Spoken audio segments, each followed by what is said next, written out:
take the heart of a human being and transform it into your heart. We thank you, we worship you, we honor you. We take authority over every principality, every ruler, every power of darkness in high places. And we bring you down now in the name of Jesus Christ. And we command you to the feet of Jesus Christ. Long enough for everyone gathered here to hear the message of the Lord God and make an intelligent decision. In Jesus' mighty name. Amen. Hallelujah. Amen. We have your seats. God bless you so much. So today is day 7 of learning on prayer. Because it started last Monday. Today is day 7, isn't it? 5 days, today is Tuesday, okay? So on the 7th day, the Lord finished everything. 7 is a number of completion. 7 is a number of perfection. And so I'm expecting that there's something special the Lord will do for us today. Anyone expectant? I want to also ask, has anyone's prayer life begun to change? Anyone feeling your prayer life has started changing? Just lift up your hand, I'd like to see. Because today when I was coming, I was saying, Father, may we not teach on prayer for people to hear, but for them to begin to change. Because you know the thing with teaching on prayer is that when somebody teaches on prayer according to the leading of the Spirit of God, you become hungry for God. You begin to find yourself wanting to pray. In fact, normally even when we do our Facebook live videos about prayer, a lot of people tell me that at some point they couldn't even hear me. They got into prayer and began to call on the living God. That's how you know it's the Spirit of God. The Bible says in, I believe it's Psalms 42 verse 7, that deep calls unto deep. Deep calls unto deep. And the sound of his water sprouts. And then it says that the waves of the Lord, they have broken me. They have overflown over me. I don't know if you've ever gone to the ocean and, you know, just stood there when the waves are coming. Anyone ever done that? Yeah? There's something special. If you haven't done it, please do it. Okay, if you can't swim, don't do it. But if you can swim, just go to the ocean and just when the waves are coming in, just be still. Go towards them and be still and just wait. And when a wave comes, jump on it and ride on it. It carries you and it just feels so amazing over your body. And that's the thing with prayer. When you spend time in the presence of God, deep calls unto deep. And the depth of God's water sprouts. That's what King David was talking about. King David talked about, quicken me, Lord, and I will be quickened. What is the quickening of God? The quickening of God is the quickening of the Spirit of God that just tells you, come into my presence. When you're in the presence of God, it tells you, be still in my presence. And then as you begin to just listen, maybe to worship, or you're worshiping God, and just saying, hallelujah. I love you, Jesus. Allow yourself to feel it. You're beautiful, Jesus. Focus on the Lord Jesus. Lift him up. Tell him, Jesus, you're wonderful. I have no other God but you. I have no one else in heaven. My heart and my mind sometimes may fail, but you are my strength. You are my strength. You are my strength. You are my strength. Jesus, come and be my strength. I love you, Jesus. Just in that stillness, as you exalt the name of God quietly, as you think about the name of Jesus, as you focus on the name of Jesus, there is a quickening as the Spirit of God comes. And you find yourself sometimes just breaking down in prayer. And you can't even explain why. That's the presence of the Spirit of God. And it's called waiting upon the Lord. They that wait upon the Lord shall renew their strength. They will mount up with wings as eagles. They that wait upon the Lord. Not they that are calling and calling and calling, but they that wait upon the Lord. They shall renew their strength. Are you weary? The Lord is calling you to the rest that is written about in Hebrews 4. That only those that love the Lord can enter into rest. Only those that are his can enter into rest. The wicked cannot enter into rest. There is a rest that only God can bring. A rest that amidst all the busyness, amidst everything, is found in the place of prayer. As you wait upon the Lord, he renews your strength. He renews your strength. You begin to mount up with wings as eagles. You begin to soar as the Spirit of God begins to tell you where to go, which direction to go. Perhaps you have a patient in hospital. The Lord is calling you into rest. You know, the Lord knows that prayer is exhausting. Prayer is very tiring, and that's why a lot of people don't want to pray. It's tiring. But there is a rest. There's a prayer that brings rest. And that's what the Lord has told me to focus on today. You know, there is a warfare that you can do that is a warfare in the flesh. The nature of that warfare is the kind where it's like you're beating the air. Please, can I just ask that our cell phones just be off or at least on silent? There is a prayer that you can pray. And when you're done, you feel so exhausted and drained. And that is the prayer where the Spirit of God is not present. Those who love the Lord, those who worship the Lord must worship Him in spirit and in truth. Amen. If you worship the Lord in the flesh, you will be tired. But if you worship the Lord in the spirit and in truth, worship Him in spirit. That is the Spirit of the living God. God is spirit. And therefore we as spirit have to worship Him in spirit and in truth. I said yesterday I'll talk about fasting. A lot of us know fasting from a place of warfare.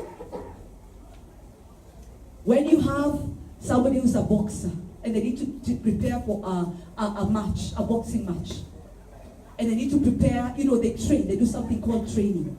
And Paul talks about training. He talks about beating up his body and causing it to be in submission to Christ. There is a way that a Christian trains. There is a way that an athlete trains. There is a way that you train. As a child of God, preparing for the day of warfare, you must train your body. And I know you might have heard that fasting is warfare. But I want to tell you, thank you so much. I want to tell you, much better. God bless you, Brother Joshua.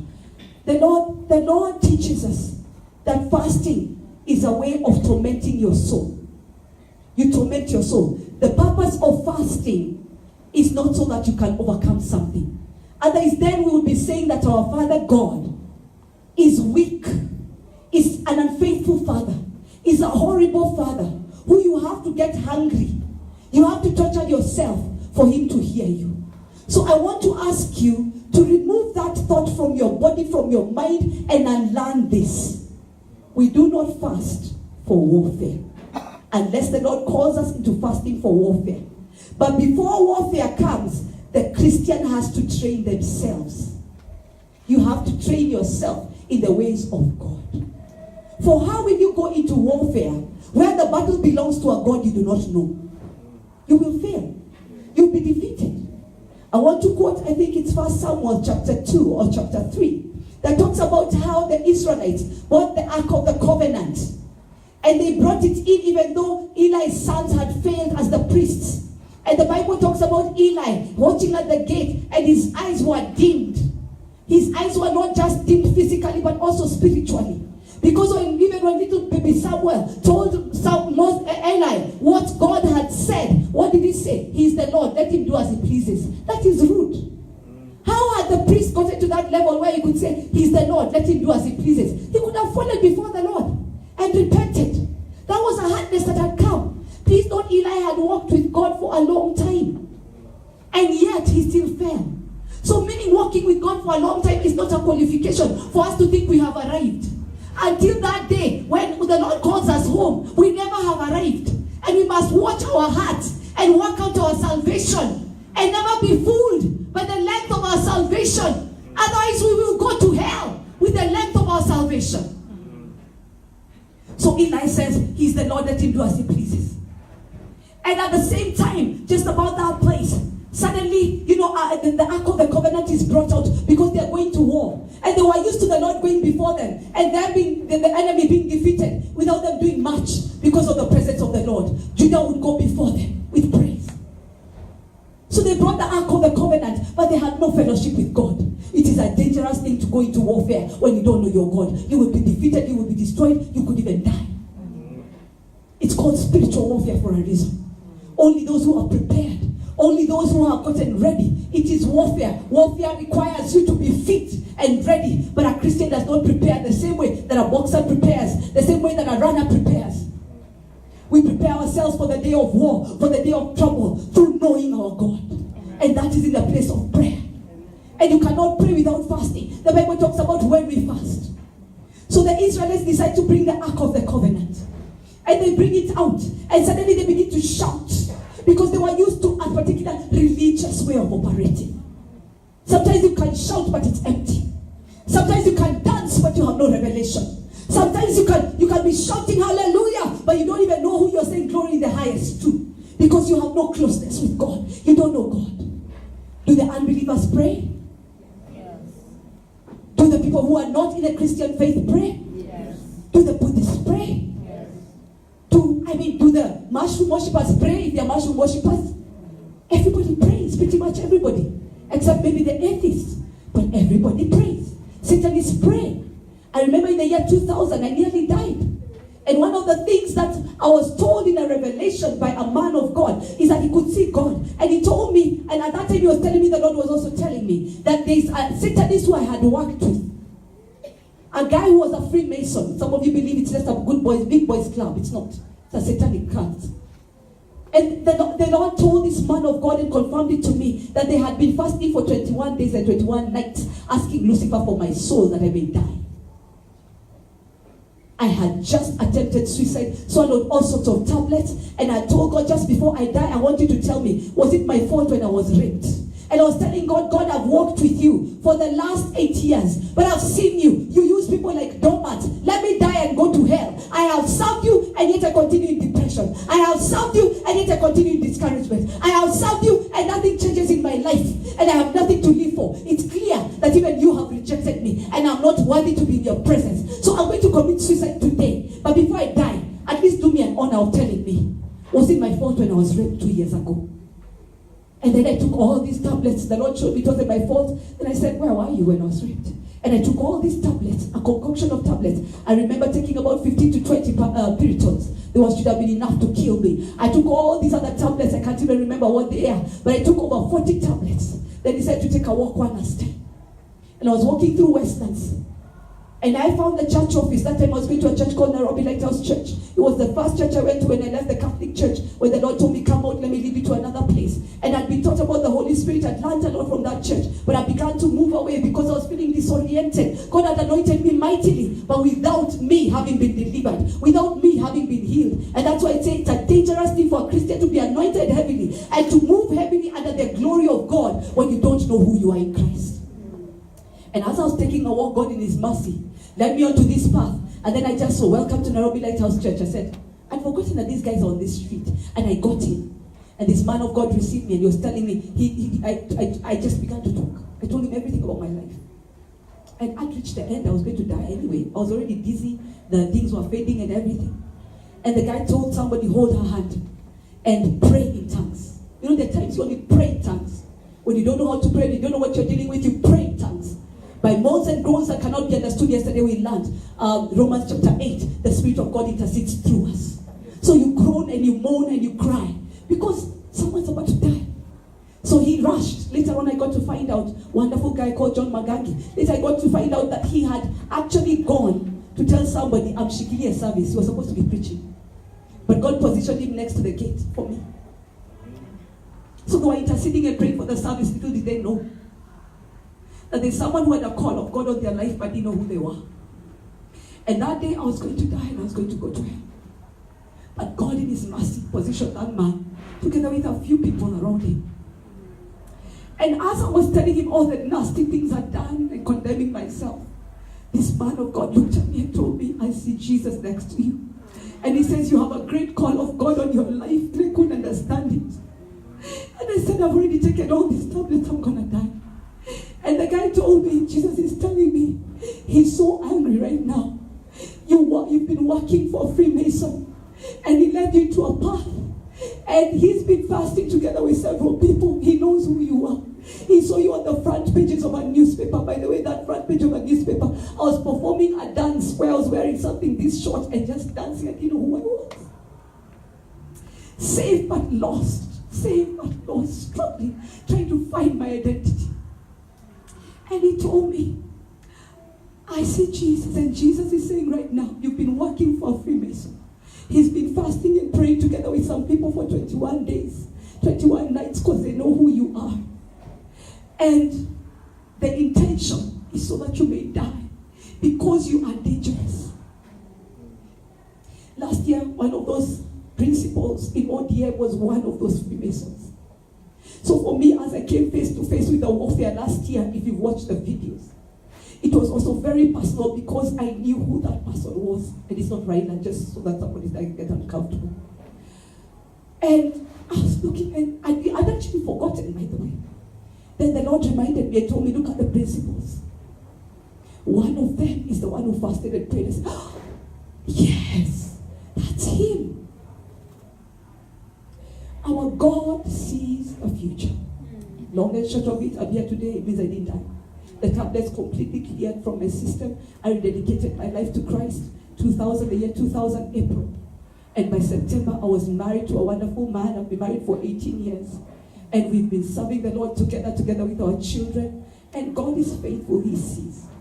But it took also an honest prayer to Him. Do not pray a superficial prayer to God. I was disrespectful to Him, but it came from my heart. I told Him, God, you use people like donuts. I've been serving you and nothing is moving. And today I'm going to die and go to hell because I don't deserve you and I'll never fit in. And I said, just tell me one more thing before I die. Was it my fault? The rape, was it my fault? That's all I wanted to know. Then I went ahead and tried to commit suicide, but the Lord said no. He led me to the right place. Prayer will save your life, even if you are lost. Prayer will save your life, even if you're lost. I've come to learn about the power of prayer and fasting. I know that message was for somebody. I've come to learn about the power of prayer and fasting. Prayer and fasting requires us to enter into the presence of God. And, you know, we are in this flesh, this body. And this body, sometimes I wish I could just get out of it, but then you cannot preach without a body. So this is our vessel. You have to take care of it. But for you to be able to encounter God in a powerful way, for you to be able to be positioned for blessing, for you to be able to be positioned for the Lord to use you, you have to do what is called a spring cleaning. And fasting, as it begins, is a spring cleaning. When you enter into prayer and fasting, enter in not so that God can do something for you, but enter in to deal with this flesh. The Bible has taught us only one way to deal with the flesh severely, and that is to fast. When the boxer, when the runner is preparing to go into competition, there is a diet that is stipulated for them. They can't eat chips, they can't eat samosas, they can't eat junk, they eat certain things. In fact, boxers even drink eggs, wet eggs, just like that one of Media. They drink, all sorts of things because they are working on protein and building their bodies and all that. But for the Christian to get ready for warfare, to get ready to be used by the Lord, you have to do the opposite. You starve your physical body and you feed the spirit. The spiritual man feeds on the word of God. The spiritual man feeds on every word that comes from the mouth of God. Man shall not live by bread alone, but by every word that proceeds from the mouth of God. But because of the fallen nature of our physical, because of the fallen nature of our flesh, because of some behaviors that our flesh has learned by the time you meet Jesus Christ, when you enter into fasting, the body, by the way, will fight. It will fight. And what you begin to learn is let the body fight. You fight. In the meantime, the spiritual man is saying, Jesus, feed me. Jesus, show me the way. Jesus, deal with me. Jesus, I'm waiting upon you. Jesus, I call on you for direction. Jesus, I'm here humbling myself through prayer and fasting because without you, I cannot make it. Jesus, your word says you are the true vine. Outside of you, we can do nothing. So, Lord, this is my process of grafting myself onto you until the fruit that comes out of me is completely different. Galatians chapter 5 talks about how the spirit was against the flesh and the flesh against the spirit. So as you begin to fast, what happens is that the spiritual man gets stronger as the physical man becomes weaker. The spiritual man gets stronger as the physical man gets weaker and weaker. And your appetite begins to change. So much so that you will find that even if you like sugar, suddenly you don't like sugar. So much so that if you like junk, by the way, as you begin to get used to fasting, you begin to prefer natural foods. It changes you. And that is why the Israelites, by the way, were not getting funny diseases. To date, by the way, the Jews are known for not having funny diseases. In the Holocaust, they decided to starve them. So so that they could die. Because they had tried to use bullets and it was too expensive. So they decided to starve them in Auschwitz, I think. I don't remember whether it's called that. It's got a funny name. But they decided they were going to starve them in the Holocaust places, in those places where they were going to kill them. And they decided to starve them. But those who had come suddenly with heart conditions, they became better. Amen. Those who had gotten high blood pressure, suddenly they started feeling better. Those who had even diabetes, instead of going into the diabetic coma, they got better. Because the Jews understand fasting.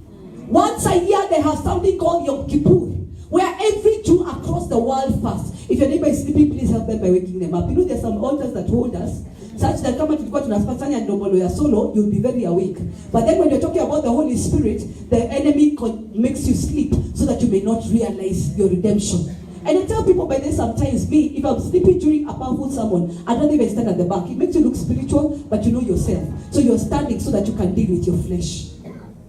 So, the Jews got better and better and better. You know, last year, after we finished fasting for the nation, it had been about 18 months. In every month, we were fasting more than half of the month. I lost count of how many days we had fasted. Last year, we had started the year before. When I went to hospital, because my body was feeling very funny, they did every test. The doctor asked me, Kwani, what do you do? So I asked her, what do you mean? She said, other than your blood pressure, which is really low, which might mean that maybe you're an athlete because you exercise, and athletes normally have low blood pressure, everything else of yours is completely 100% perfect. So she knows me, so I told her, we've just been fasting and praying for this nation. And she said, yes, I've been following you online. And she says, everything is perfect. And then she starts telling me, don't you know that fasting has power? This is now the doctor telling me. They could not find what was wrong with me. I had low blood pressure and everything was swimming in front of me. Later on, I got to learn it was an attack. It was a spiritual problem. I have only about 8 minutes to go. We'll continue tomorrow. When you fast, when you pray, when you call upon the name of Jesus, you spend time with the Lord, and He begins to change you. He begins to transform you. And that is exactly what happened to Moses upon Mount Sinai, until when he came down, his face was glowing. Because you're spending time in the presence of God, and as the physical man begins to bow down, as the flesh begins to fade, as your appetite begins to change, you're drawing closer and closer and closer to God. And as you spend more time with God, because you desire more prayer, you become hungrier for God and hungrier for God. Earthly things begin to become strangely dim. You suddenly all you want is Jesus, until you get to the place where you're so hungry for God. By the way, part of the reason I had to leave work is because I'll go into the prayer room at lunchtime, and at 2 o'clock I'll begin to cry. I would cry until I say, Holy Spirit, comfort me. Where was I crying? I had to go back to work. I wanted to spend time in the presence of God. And I'm like, what is this job that has become a thing in my life? Lord, I'll even pray. Let me repent. I'll even pray and say, God, cause my bosses not to notice that I'm present. I'm not present. God, I'm going to push up to 3 o'clock. I don't want to encourage you to do that. But when the Spirit of God calls you and says, stay a little bit. I'm like, Spirit of God, I'm hungry. I want you. But then you're not telling God much. You're just feeding on Him. You're just listening to His secrets. He's teaching you from His word. He's telling you heavenly things. He's telling you, this is who I am. This is who you are to me. He's revealing to you all these things. And lots of the times that happens only through prayer and fasting. And you begin to hear so clearly from God as your spiritual man becomes weak. As your physical man becomes wicked. As your physical man begins to let go. Every demon, if you have any demon inside of you, it has to scatter. It has to flee. And Satan he can't. Remember Jesus saying to His disciples, they were asking, how come we could not cast out this demon? And He said, some things only go through prayer and fasting. Guess what? There's some things, there's some altars, there's some covenants in your life that you don't even know anything about, that are so deeply ingrained in your family, you don't even understand, you don't even know. Maybe you finally managed to get saved, but those altars and those covenants are still speaking, so that you're just a religious Christian. You're a Christian, but you're still gossiping. You're a Christian, but you're still full of hate. You're a Christian, but you're still fornicating. You're a Christian, but you're still drinking in secret. You're a Christian, but you still, when it comes to things to do with prayer, group prayer, you're fine. But individual prayer, you can't even do 10 minutes. Your appetite is completely different. You want something different. You're a Christian, but you still listen to secular music and dance to Beyonce. I'm a single lady or whatever it is she sings. And yet this woman has actually said that a certain demon called Sasha comes upon her. We have videos showing her and her veins and everything. Yet a Christian is still there saying, I'm a single lady. No wonder you're not getting married. Listening to funny secular things.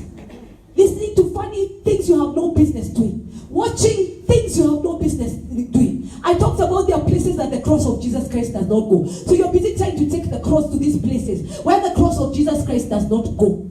And by the way, let me tell you something.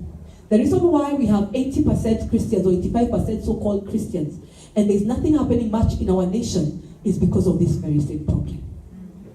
Because a lot of us don't know the Lord. We don't know him. Moses spent time in the presence of God. And when he came down, he had to wear a veil. Why? Because of the way his face was looking. Do you know that there's a look you have when you spend time in the presence of God? You'll have a certain glow. There's a certain look. I love it. I love deliverance especially. Because normally a lot of the ways I know whether somebody after being delivered has continued to pray, to see God's face, to pursue the Lord, and to say, I'm never going back to that place again. The way that I know is by looking at their faces. There is a glow that believers have. There is a look. God is the best makeup artist ever.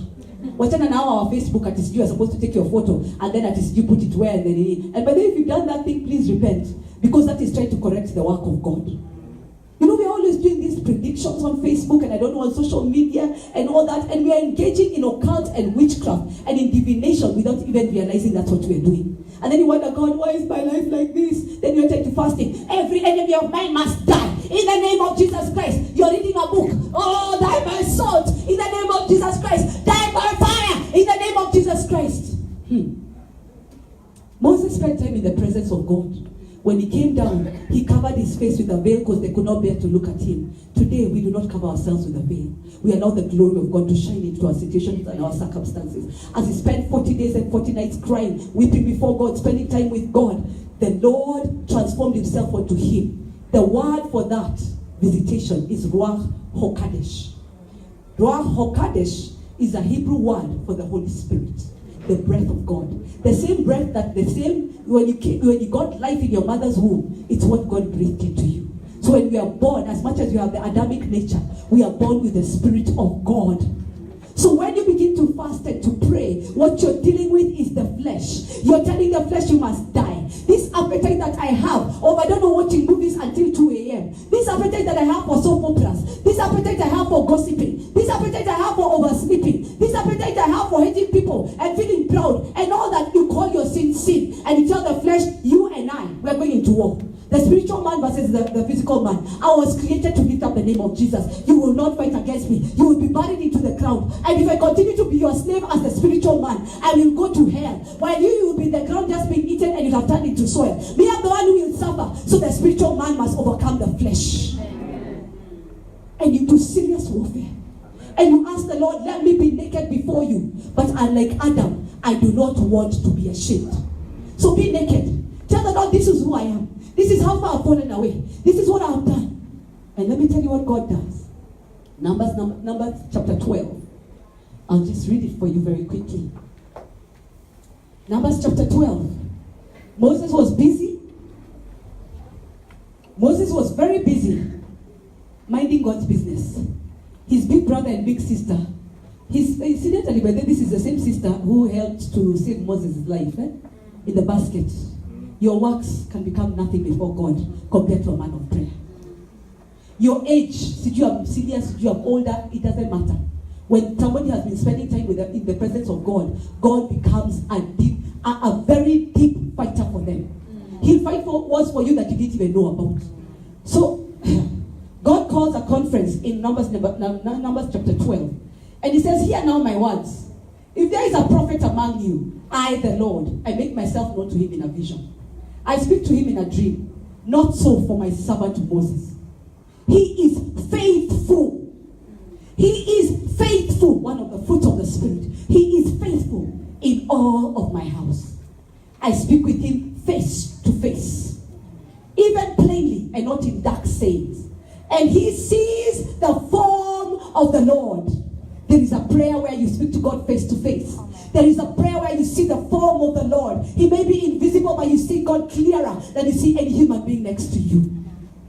Why then were you not afraid to speak against my servant? The Lord will fight for his friends. The ones who spend time in his presence. The ones who hate sin. The ones who cry as they're obeying God because it hurts.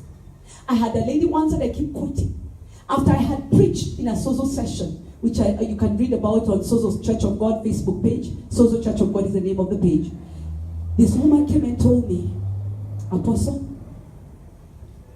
I got into a business the wrong way. And I've brought my papers here today so that you can pray with me because I need to go and shut down my business.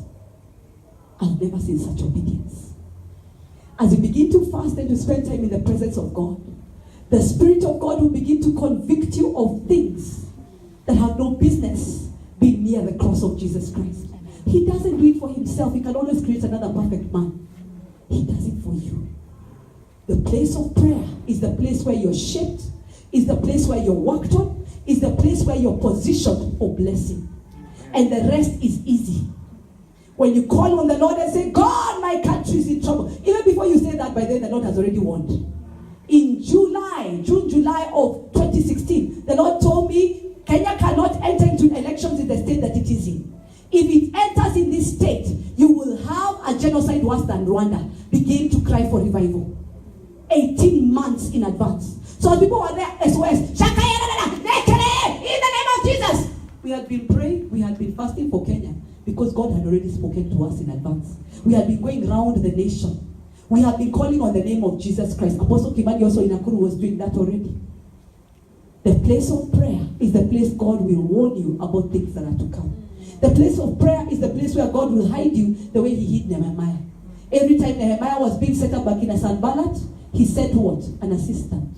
This message was preached by my son, 17-year-old son. I wanted to pull him out of class to come and teach this message. Incidentally, by then he didn't know I was preaching on prayer at TSC, but on Sunday he said he was preaching on prayer during our youth service. And I was shocked, I was just crying. And the Lord was just reminding me, your latter will be greater than your past. You may have sinned, you may have failed. At the age of 17, you were so confused. You'd only gotten saved a year earlier. But look at your son, he's a prophet. Look at your son, he's a worshiper. Look at your son, he hears me clearly and can teach the other youth how to move, how to go. Sanballat was trying to set up Nehemiah. But every time he tried to set up Nehemiah, what happened? Nehemiah sent his assistant. Tried again. Come, let us negotiate. You know, I'll not attack you. I'll not tell on you. But the Lord whispered to Nehemiah. So Nehemiah still, even in that threat, said, I do not negotiate for myself. Sent his assistant. My life is not my own. We've been crucified with Christ and we therefore no longer live. Let us enter the place of crucifixion, and in that place we will see the risen Messiah. God bless you. See you tomorrow.